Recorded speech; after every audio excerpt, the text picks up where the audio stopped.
guys, it's Joe and Matt with Tuning Tuesday Season 2, Episode 42. Indeed.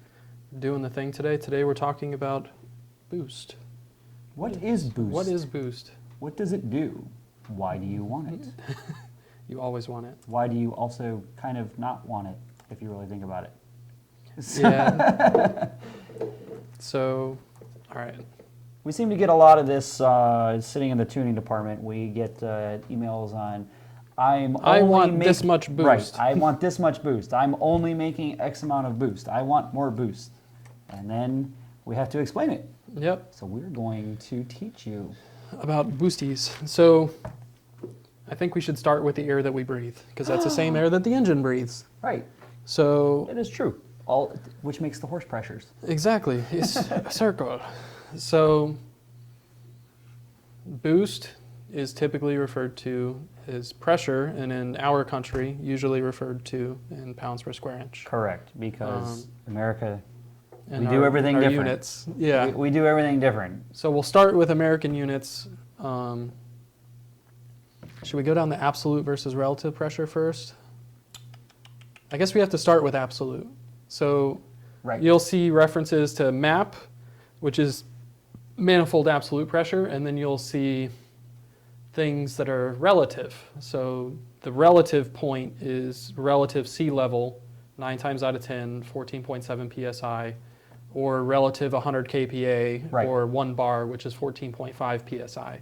Correct. So what we're going to talk about now is the air that you breathe, depending upon the conditions that your environment's currently under or your distance from sea level, the pressure of the air going into your lungs is about 14.7 psi at sea level.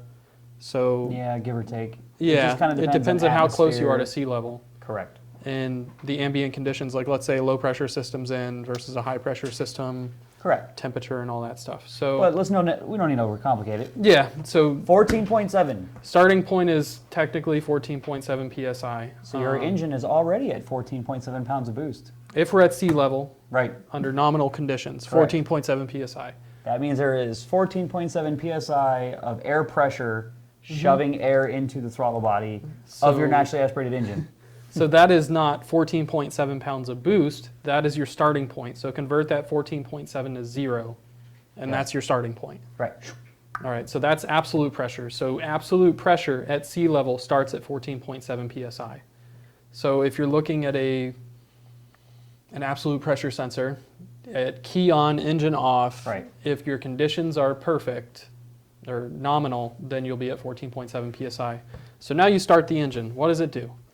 Or Well- what do most engines do? Well, that we if deal it's with? healthy, it develops a vacuum Yep, because it starts sucking that air in, exactly. and the throttle blade And is we're- blocking that air. And from for those that are going going to get in the minutia, we're talking about gasoline Yes. engines that we normally deal with on a daily Yes, basis 'cause operate under a yeah. vacuum at idle part throttle. Because then there's diesels. Diesels don't have any vacuum at all, but those are Exactly. That's a whole other topic. That's a separate thing. They're just weird. Scoop my chair.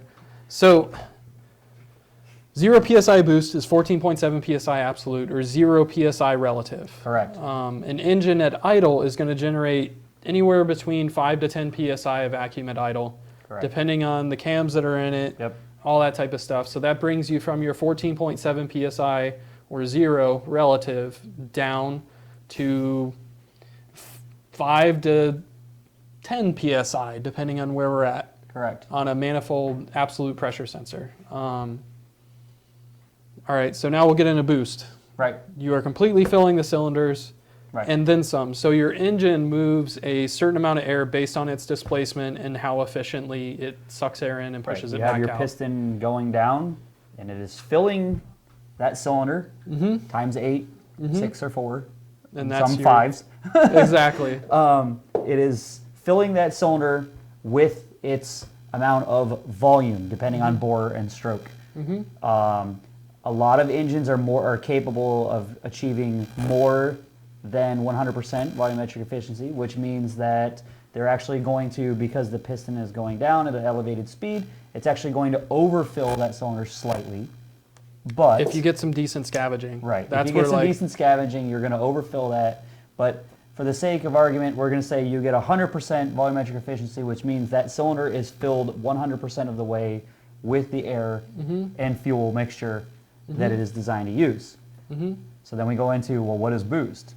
Exactly. Well, boost is where you get a magical more, animal. So let's say you're capable of breathing a certain amount of air for each cycle. Right. And all of a sudden, the amount of pressure you have at the inlet side Right. goes up. And now you can breathe a whole bunch more air. And relative to that, your ability to breathe out, aka your exhaust, the pressure stays the same. So now you're operating at a pressure ratio or pressure drop higher than what is considered nominal atmospheric pressure. Then that's where you get into boost. So 14.7 psi plus anything is considered boost. Right, or a positive pressure ratio. So, because there's pressure ratios as well. Yep.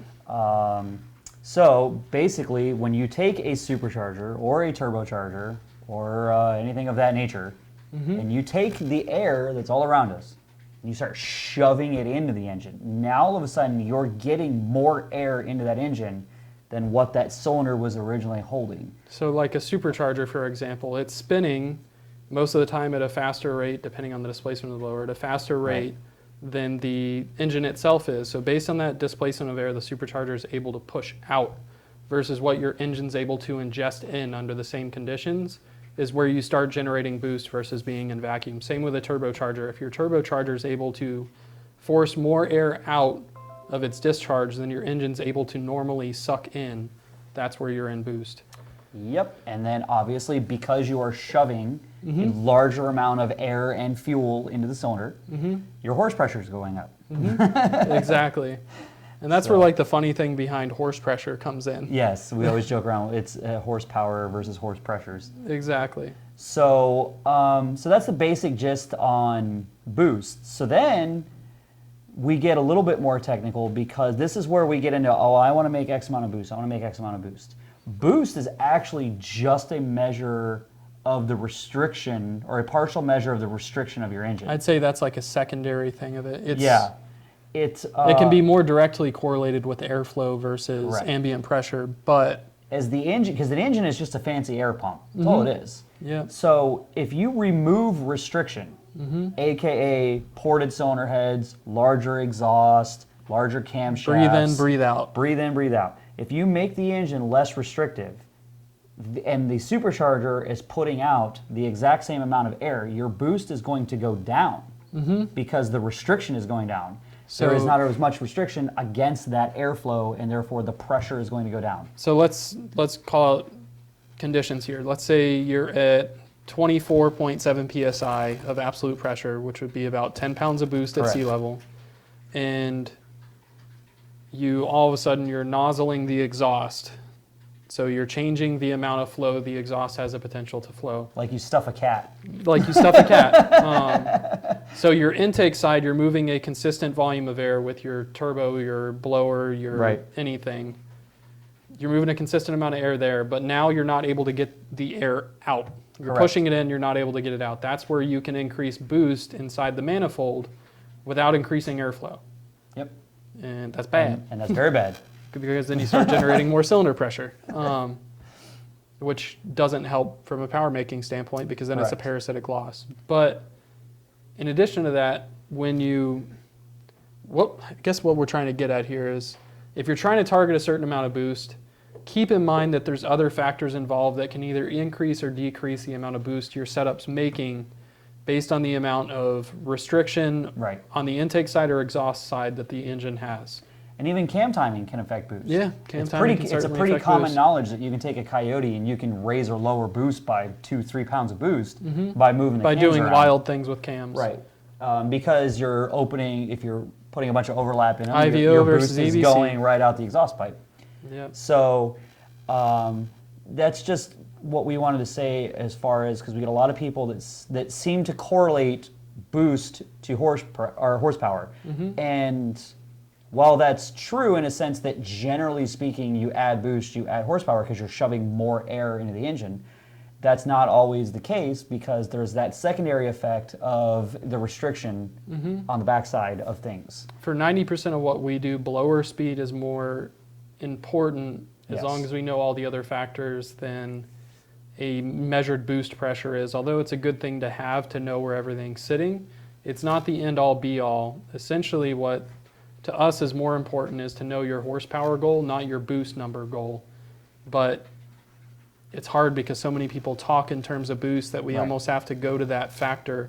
It's become the industry standard. It has, and that's why you see when we list pulley sizes, we list it in boost, not in blower speed, because Right. then we got to tell people, all right, well, to figure out how much boost you're making, you got to know engine displacement and inlet pressure and exhaust pressure. So we kind of use boost as a means by which to normalize everything to what 90% of people are going to see unless you're at high elevations or you have some other outside contributing factors.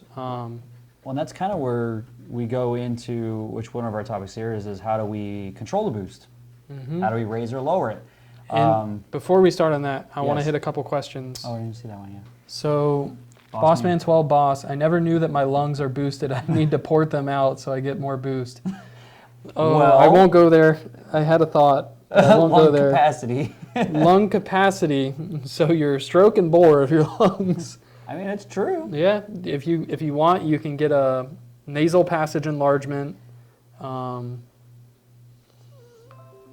trachea enlargement, all those things to help boost your efficiency of your lungs. But it is true. Your lungs, honestly, your lungs are subject to the same air pressure that your engine is. Go try running a marathon on top of a On mountain. 8,000 feet. You're gonna get awful tired awful fast because Your lungs there is aren't less moving. air density at a higher elevation and less pressure helping get air into your lungs. And that's why electrics came Well, at elevation. That is An electric true. car is arguably faster at elevation than it is at sea level. It kind of goes on, was it Ian Guthrie?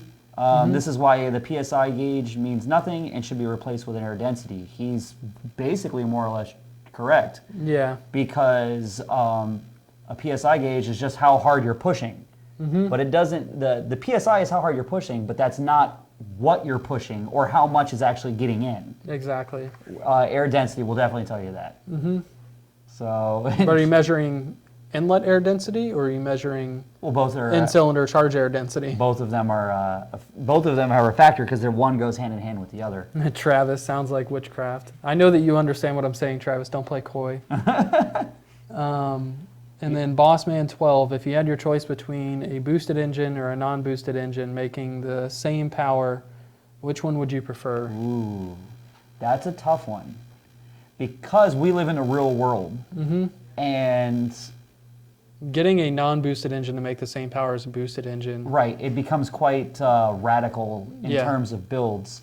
I would rather have a boosted engine that makes as much as a naturally aspirated engine than have to worry about.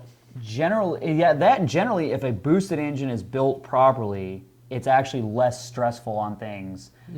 Talk to any of the pro stock drivers or any of the hot street drivers, the guys that are running crazy naturally aspirated engines. How often they're putting cams and stuff, breaking rocker arms, breaking valve springs, All bending that stuff. push rods. You know, In addition to that, gas mileage and stuff, because your displacement's so much higher, even at Yeah. lower engine speeds, you still have to pump that same amount of air in or Correct. air out.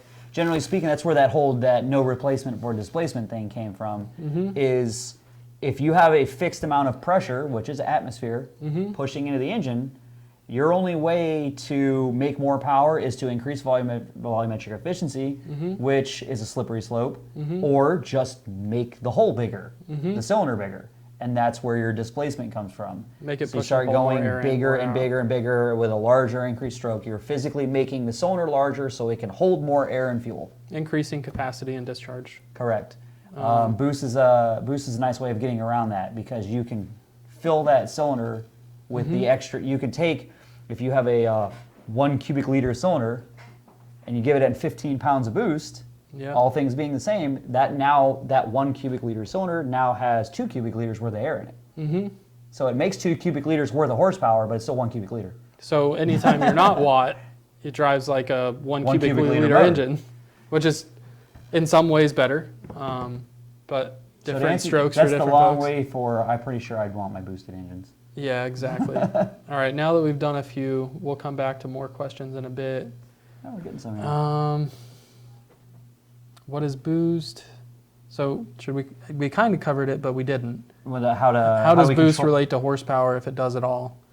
So Kind of. Well, that's what my cubic liter rant Exactly. over here exactly. is generally speaking that you have a fixed cylinder that you're now filling this cylinder with more air and fuel, so it's burning more air and fuel and making more cylinder pressure, which equates to more horsepower. Yeah, so the thing that's driving everything, the engine is not going to compress air on its own. It Correct. uses the combustion of the air-fuel mixture to drive the pistons down and force the others back up with that Correct. same power, and then you have some left to push the vehicle forward or do whatever you're doing with the engine. Yep. So how boost directly relates to horsepower is just more so that because you're able to get a larger amount of oxygen or air or whatever you want to call it today, whatever you're attempting to use as a, I don't want to say catalyst, whatever you're attempting to use to burn the fuel that you're trying to burn, if you're ingesting air, then it's air. Essentially, the more air you can get in the cylinder, the more fuel you can get in the cylinder, while still maintaining a good ratio of the two to where you get a good burn. The more air and fuel you can get in the cylinder, more power you get from that cylinder. So boost allows you to get more air in, which allows you to get more fuel in, which then allows you to make more power. Basically. Suck, squeeze, bang, blow. Suck, squeeze, bang, blow. 4 strokes. And how do we control boost? Well, Raise and or lower it. lower it. And that's, So in the supercharger world, right, we have a rotating group or rotating assembly. which is basically an air pump. It's another air pump. It's a more efficient air pump than your engine is. Correct. I never thought about it that way. Really, you're taking an air pump to shove air into an air pump. Yeah, because one air pump's more efficient than the other. Right. That's a good point. So with our superchargers, we'll use that as an example because that's what we do 90% of. So our superchargers displace a certain amount of air per the cycle of the supercharger or per one revolution. So when we need to increase the amount of boost we're running, we need to increase the amount of air mass versus cylinder displacement. So we essentially increase blower speed, or we decrease blower speed to increase or decrease boost. There's alternative ways of doing that. That blower is displacing per revolution. That blower is displacing a predetermined amount of air. Based on the pressure ratios. Correct. So you spin it faster, you're going to output more air Yeah. than the engine is capable of ingesting, and your pressure is going to go So up. since the two are linked via a belt and a couple pulleys, your engine at a certain RPM is capable of flowing a certain amount of air. Your blower at a certain RPM is capable of flowing a certain amount of air. Typically speaking, with the stuff we deal with, the blower is always outputting more air than the engine's capable of consuming. So the more speed you add to the blower in relation to the crankshaft, the more boost pressure you generate per cycle. Yep. So, And this is why, generally speaking, going to larger and larger and larger superchargers makes it to where you don't have to spin them as fast to generate the same amount of boost. Correct. Because you're technically displacing more air per cycle than you are on a smaller displacement supercharger. Right. The same could be argued big block versus small block. I was just going to say the same thing goes for big block versus small block. If you take a 530 right, let's cubic say you inch take big one block. of our Gen 3Rs and it's at 19,000 blower speed. You put it on a Coyote, it makes 25 pounds of boost, okay, which is a 302 cubic inch engine. And you take that same blower speed, put it on a 532 big block. It'd probably make 10 pounds, if Right, that. because it's putting out the same amount of air, but that engine is physically larger, so it's having to fill that engine. And again, that engine is a larger air pump. There's more air. Yep. There's more cylinder head. There's more exhaust. So it's better at using the airflow, and the boost is going to go down, but the horsepower is going to go way up. Yeah. So because that engine already probably makes what the Coyote used to make on boost. Yeah. So that's how we raise or lower it, is you're basically changing blower speed. We can get into turbos. Turbos are a different ball game altogether because those are basically manipulating exhaust gas exhaust driven. gases to speed up or slow down the turbine wheel, which is in turn have the compressor wheel pressurizing air. That's a whole other ballgame. Yep. So we'll get into that another time. Yeah, and I guess centuries Chinese- are similar. in Chinese choo-choo boys. More blower speed versus engine cycle equals more boost pressure. Correct. And then let's hit a couple more questions now that we've covered those. Oh my. All right, so we got Bossman 12. My example is the fact I have a 460 big block making 600 horsepower, or I could go with a small block and boost it and make the same power. Try to determine which one might be better. It really depends on what you're trying to do. Yes, because If you're looking to minimize the amount of moving parts you have, naturally aspirated is always a good way to go. correct. Arguably, a naturally aspirated motor has the potential to need less things maintained than a blower car does. But what as long we as you're find not is operating outside of the mechanical efficiency range of that engine. exactly. So as long as you're not wringing out the 460 beyond what's considered its healthy limitations, then arguably you have less maintenance with a 460. So, like for example, 600 horsepower on a 460 big block is not that. That's not that unreasonable. No, That's slightly over 1 horsepower cubic inch. That's more than reasonable. So in that particular case, the 460 is going to be more reliable if built properly. in some ways. It's going to be more reliable in some ways than a boosted one. So with But a both can boosted be- setup, you have more things going on. Whether Yeah. you have a centrifugal, a roots, a twin screw, or a blower, you have a separate system on there that's designed to increase the pressure of the air going into the engine. So with turbos, your wear item there is basically your bearings inside the turbocharger itself, right. and then concerns of wastegate actuators and stuff having issues eventually, or through heating and cooling processes, possible cracks in exhaust manifolds, Yep. or wastegate diaphragms taking a crap. With a blower, you have belts, bearings, and charge couplers if it's a Century, and then you get into twin screws and roots, and you basically have bearings and belts. Yeah. And that's about all the maintenance they need, aside from some need oil changes at higher intervals than Yeah, there others. is that But as well. Just kind of depends. yeah, There's no real cut and dry answer to it. Is the no, it's problem. Pepsi versus Coke. There's different ways of doing things. It leads to a different taste, and at the end of the day, it's whatever works out best for you. Yep. Um, Was it NA Stang 87 says, can changing cylinder heads alone, increasing the intake side, actually decrease boost without changing the pulley, but effectively maintain horsepower? I realize this is a very generalized statement. It is, but generally speaking, yes. It depends on where the bottleneck is. You can only flow as much as whatever your bottleneck if your is. restrictions on your intake side, Then yes, then- larger cylinder heads will allow more air into it. Now, if your restriction is the exhaust side, let's say you've got inch and a half, or let's say you've got some log style manifolds and some cats on it, an inch and a half exhaust, you can make the intake side as big as you want. It's still not going to get it past the bottleneck. exactly. If the cylinder head is your bottleneck on the intake side, then going to a larger intake port or a higher flowing intake port will decrease the boost and at the same time increase horsepower. Yes, Yeah. that is absolutely true. And again, that's a generalized statement. Try not to pick that apart. Yeah. We're trying to answer something generally that was a general question. Um, So Slab Shack, so cams on a 1314 GT500 is better than not having them, less stress. So it's less stress in some ways and more stress in others. It's more stress on valve train, yes. depending on what cams you're talking about putting in it. But it's less stress at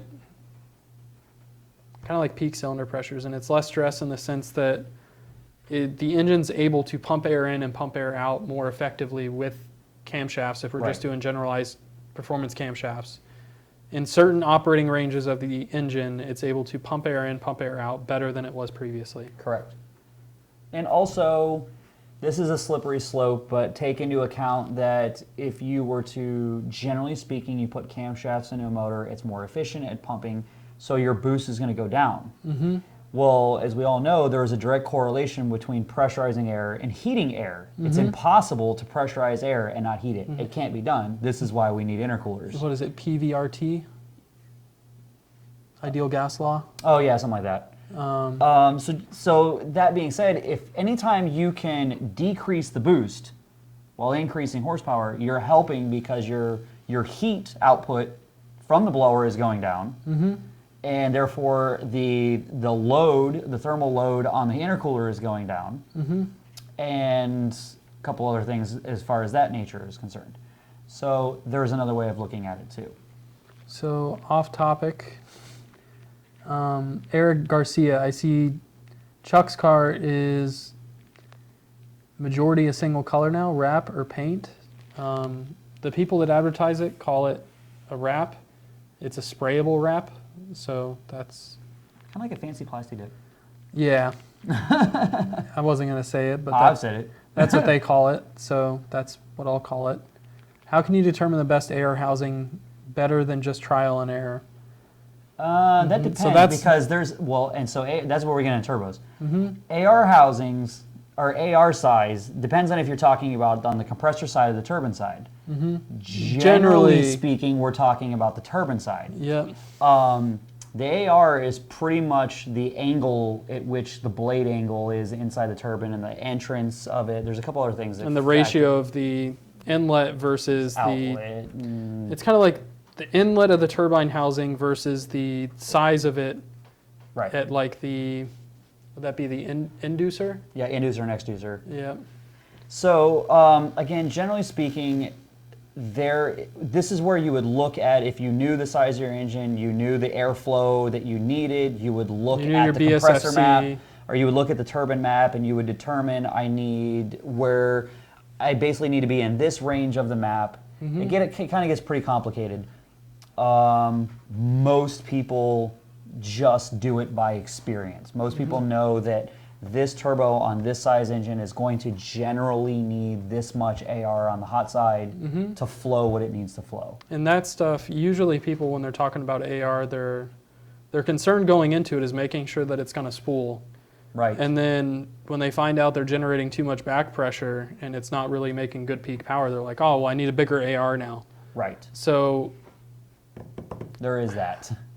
What leads up to the turbo can also contribute to exhaust back pressure. Correct. In addition to your AR housing. So and there's cam timing events too. Cam timing events huge as well. role in it. So it's like, I don't think anyone's ever going to be able to give you a good answer on that other than based on experience. Yeah, and that's like what I was, there's a that's ton of calculators what most people out there. go by. Most people are going to say, all right, if you have, let's say you have we'll use a single turbo. We'll call it a billet precision. We'll call it a 7675. The most general hot side on that is going to be your .96. So if you were going to put that turbo on a really small engine, let's say you were going to put it on a small 2-liter engine. 2-liter engine. You generally could get away with a smaller AR because the engine is not as large, so you're going to need to get the turbo speed up, and it's not as large of a displacement, so there's not as much exhaust gas coming out. Take the same turbo and put it on a big block. You're going to want to put as much AR in it as you can because exhaust volume to spool the turbo is not going to be a problem. It's a huge engine. So then that's the point where you want it to flow well. Right. So generally you want to open that AR up. You want to put at least a 96 or a 10 or a 110, whatever you can stick in that thing. So there is calculators. There's a whole lot of math you can do. Most people are going to do it by experience only. Yep. So let's see here. Boost the sauce. What is twin rotor charged? I'm not sure, Daryl. I don't know what that one is. Rotor charged. I'd imagine that since they're talking about rotors, he's talking about some sort of supercharger, because turbos don't have rotors. No. Maybe twin supercharge? I don't know. But even then, elaborate, please. You have twin rotors.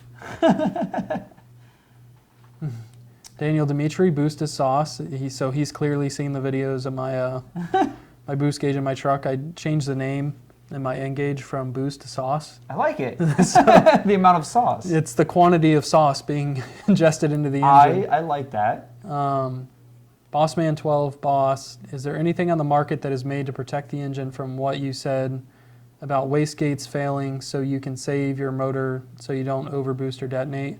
So there's some turbos out there that have integrated wastegates, and they use a wastegate actuator arm and a separate wastegate actuator to me, those setups are in a way a little bit more reliable, assuming that you don't have a bearing failure of the shaft of the Using good quality wastegate parts to actuator. start out with is going to be your biggest advantage right off the bat. Yeah, try not to use X brand Chinese wastegates. Chinese choo-choo boys. Go Tile Turbo Smart.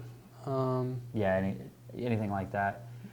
There is some, there's some mild, if you're on a stock PCM, there's some mild electronics. The one that comes to mind is the AEM failsafe. Mm-hmm. It's kind of like a thing where you can program it, where it monitors boost and air fuel, and if it makes too much boost or if it leans out while it's in boost, you can program an output on it. You can have it turn on a light, you can have it set off an alarm in the car, you can use it as an ignition cut. So that would technically work. If you're on a stock PCM, you can just do the AEM failsafe and you can make it cut ignition timing, so if it starts to lean out or if you have it set at 15 PSI, the thing breaks, it hits 20 PSI, it cuts the ignition, done. Then moving up from there, you get into standalone systems like your Holley, AEM, Big Stuff 3, all those guys. Motex. Those guys are going to be able to you can be able to program all kinds of limitations. You can make it... All the and if ors, true falses. Yeah, oh absolutely. It's got almost unlimited output. You can make it do anything you want based on an overboost condition.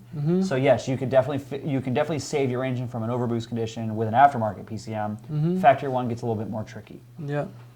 I have seen some people, if you want to get technical, I've seen some people where they have, let's say you're running 15 PSI and you're at 2.0 load in a factory PCM. I've seen people where they've set it up where if it goes above 2.0 load, it runs like negative spark advance, or it shuts the fuel off. So if your load goes too high, you can do a cut that way. It's kind of tricky. It depends on your tuner. So how about compression? People still get bent out of shape regarding high versus low compression with high compression engines, and pound per pounds to make them safe, you're really backing off timing. And then the same engine, but with low compression, say 12 to 1 is versus an engine that's 9.5 to 1.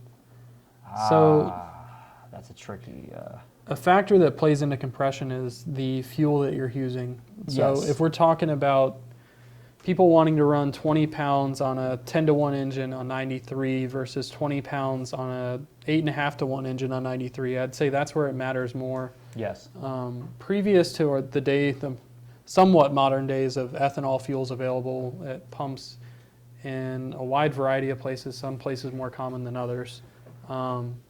Prior to that, we'll go the old school logic of... The higher the boost, the lower the compression. Exactly, and you have vacuum